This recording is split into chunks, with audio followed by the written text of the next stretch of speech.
À Nanjing, en Chine, une petite fille nommée Mei est un prodige des mathématiques. Elle est tellement géniale qu'elle résout des calculs que même son professeur n'a pas pu faire. Une nuit, alors qu'elle est dans la rue avec ses amis, Mei est kidnappée par un gang connu sous le nom de Triade, dirigé par Anne. Anne apprend les capacités de Mei et veut l'utiliser comme calculatrice mentale pour éliminer les traces numériques de son entreprise criminelle. Grâce à sa forte mémoire, il la teste, après avoir menacé d'éliminer sa mère, et Mei démontre ses capacités. Il la place sous la surveillance de Chan, qui est chargé de l'emmener aux États-Unis pour leurs affaires dans les Midlothian. Pendant ce temps, Luke Wright bat son adversaire dans un match en cage et l'envoie à l'hôpital. Furieux de cet incident, il s'en prend aux responsables de l'organisation des combats. Il s'avère qu'il s'agissait d'un combat truqué que Luke était censé perdre, mais qu'il a involontairement remporté. Il est informé qu'un mafieux russe nommé Emil Dostoevsky a perdu beaucoup d'argent en pariant sur la défaite de Luke et qu'il cherche maintenant à se venger. Luke se précipite chez lui pour prévenir sa femme enceinte, mais arrive malheureusement trop tard. Sa femme a été tuée par la mafia russe, dirigée par Vasily. Cela le bouleverse. Le fils de Vasily explique à Luke qu'il a causé une grande perte à leur entreprise de jeu et qu'il a déshonoré le nom de leur famille. Luke les supplie de le tuer, mais ils choisissent de le garder en vie pour le faire souffrir. Ils l'avertissent que quiconque s'approchera de lui sera tué. Bien qu'il soit physiquement capable de se défendre, Luke choisit de se contrôler. Aux États-Unis, Mei a obtenu la citoyenneté américaine grâce à un officier corrompu nommé Capitaine Wolf.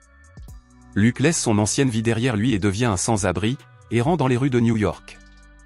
Un an plus tard, Mei maîtrise les affaires des triades de Chinatown, mémorisant toutes les actions, les pourcentages, les profits, les coûts et les revenus. Lorsqu'on lui demande comment se porte le casino, elle révèle les pertes. Le directeur est battu et tué sous ses yeux. Mei se demande pourquoi ils l'ont torturé avant de le tuer, mais Chan l'informe qu'il n'a pas encore bien appris son métier. Luke se trouve maintenant dans un refuge pour sans-abri. Un homme malade s'approche et lui demande ses chaussures. Luke, voyant que ses pieds sont malades, les lui donne. Au matin, Luke découvre que l'homme et les chaussures ont disparu et que l'homme a été sauvagement assassiné. Luke tente d'expliquer à la sécurité que les Russes pourraient être derrière tout cela. Pendant ce temps, Mei apprend que sa mère est morte 2 semaines plus tôt, mais Chan a gardé le secret pour ne pas la distraire. Anne arrive de Chine pour étendre ses activités. Il demande à Mei de mémoriser un long numéro sur une feuille de papier, disant qu'il est très important. Lorsque la jeune fille confirme qu'elle l'a mémorisé, Anne brûle le papier. En errant dans les rues, Luke rencontre un sans-abri. Dans une pharmacie, il découvre que l'homme l'a volé à la tire. Un policier entraîne Luke à l'extérieur, mais il le reconnaît, ils étaient d'anciens collègues. Les policiers emmènent Luke dans un bâtiment abandonné et commencent à le torturer. Ils révèlent que Luke faisait partie de leur équipe, mais qu'il a ruiné leur plan de corruption en les démasquant avant de prendre sa retraite. Ils lui disent que Dostoevsky a tué sa femme, mais Luke reste calme. L'un d'eux lui offre une arme pour se suicider, mais Luke s'en va. Chan accompagne Mei pour mémoriser un 2e numéro, mais les Russes leur tendent une embuscade. Au cours de la fusillade, les Russes enlèvent Mei et l'emmènent chez Dostoevsky. Dostoevsky apprend qu'elle a mémorisé un numéro important et lui demande de le révéler. Chan contacte le capitaine Wolf et conclut un marché pour récupérer Mei auprès des Russes, en envoyant la police chez Dostoevsky. La police demande à entrer, mais Dostoevsky propose au capitaine Wolf un meilleur marché. Les Russes se rendent compte que Mei s'est échappée, elle est sortie par la fenêtre et s'est enfuie dans la rue. Sachant que Wolf joue un double jeu, Dostoevsky propose d'unir leurs forces pour récupérer le numéro de Mei avant que les Chinois ne l'attrapent. Wolf accepte. Les 2 hommes partent à sa recherche, mais les Chinois apprennent la trahison de la police et se joignent à la poursuite. À la station de métro de Manhattan, Luke, au bord du suicide, aperçoit Mei qui se cache des Russes. Elle monte dans un train, suivie par les Russes, et Luke décide d'intervenir. Dans le train, Mei est toujours poursuivie. Luke combat les hommes de main en utilisant ses compétences en combat de cage et les met facilement hors d'état de nuire. Il reconnaît dans l'un d'eux le meurtrier de sa femme et l'abat sur le champ. L'un d'eux lui confie un portefeuille et un téléphone. Terrifiée, Mei s'enfuit lorsque Luke s'approche d'elle. Alors qu'il la poursuit, il découvre que la police est également à sa recherche. Malheureusement, les flics corrompus l'attrapent, mais Luke arrive et les bête sans pitié, ce sont les mêmes hommes qui l'ont torturé plus tôt. Alors que Luke tente de gagner la confiance de Mei, les Russes arrivent. Il part avec elle. Dostoevsky apprend que May a été enlevée par un inconnu et ordonne leur élimination. Luke ne sait toujours pas pourquoi tout le monde cherche May. Au cours d'une course-poursuite, il évite un bus que les Russes percutent. Luke promet d'emmener May en lieu sûr. Il attire les Russes dans un piège et les élimine tous. Le capitaine Wolf est choqué d'apprendre que Luke détient May. Avec le portefeuille qu'il a récupéré, Luke réserve un hôtel au nom d'Ivanov. Il espère ne pas être tracé, mais les Chinois repèrent le téléphone de May. À l'hôtel, Luke et May se présentent officiellement. May révèle qu'elle est un génie des mathématiques et que Anne lui a confié un numéro. Luke lui demande si elle veut retourner auprès de Anne, mais elle refuse, sachant qu'il la tuera. Elle révèle le chiffre à Luke. En l'entendant, elle comprend qu'il s'agit du code d'un coffre-fort à combinaison. Les Chinois prennent d'assaut l'hôtel et forcent le réceptionniste à leur donner le numéro de la chambre de Luke. La sécurité intervient et une fusillade s'ensuit. Luke se rend compte qu'ils ont tracé le téléphone de May et lui fait écrire le numéro.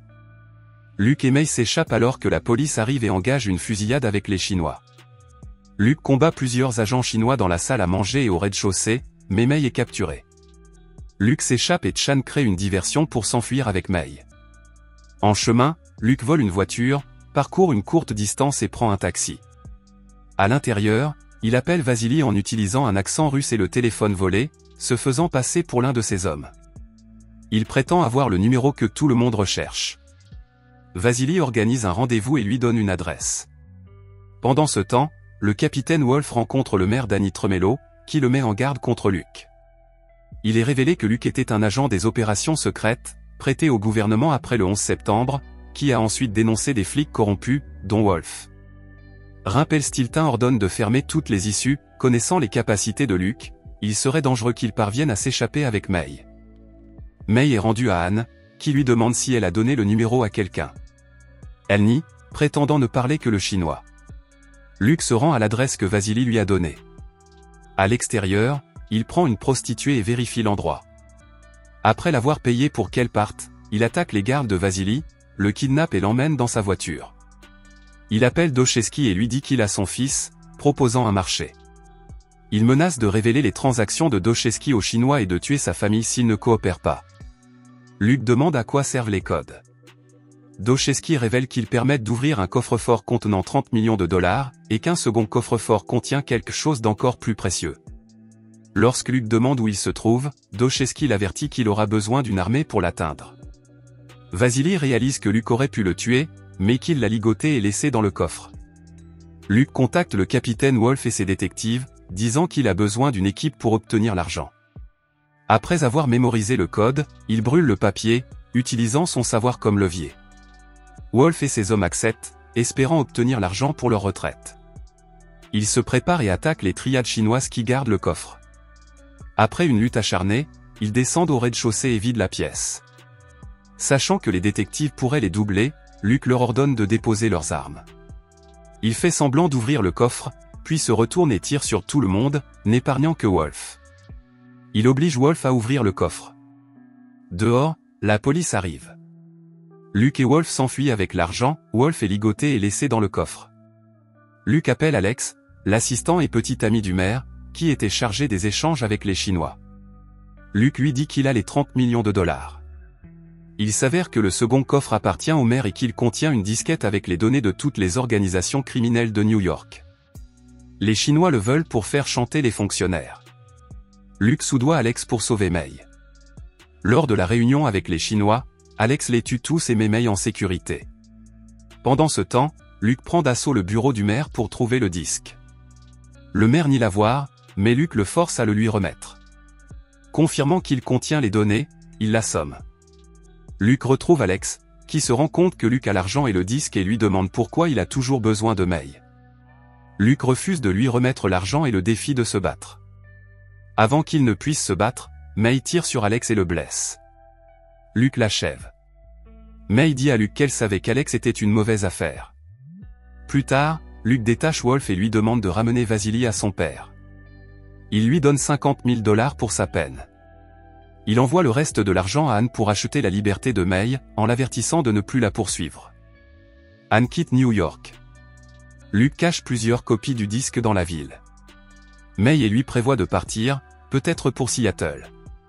Lorsque May lui demande s'ils sont enfin en sécurité, Luke répond « Nous prendrons un jour à la fois. »